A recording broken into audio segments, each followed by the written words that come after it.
हे बघा, हे ना लिंबू आणि हिरव्या मिरचीचं लोणचं आहे. आता ना ह्याला हलवून आपण या काचेच्या जर्नीत टाकायचं आहे. त्याला पहिले हलवूयात. आता हलवलं. आता ह्याला भरूया.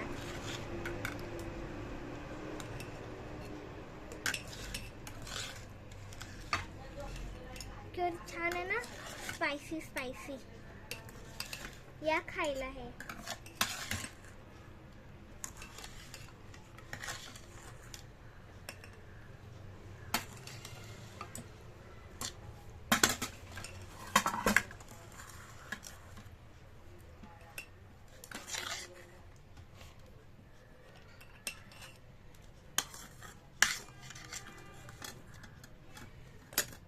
मिरची वाटली का थोडी सारी टाकली आहे.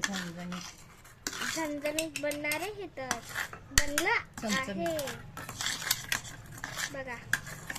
ह्याच्या खालचं रायता पण टाकायचं ह्याच्यात. ह्याला चोर सारं चिपटलंय. आता एक काशाची बनली झाली. आता ह्याला झाकून ठेवायचंय. द्या खा. ओके, ठीक आहे, बाय.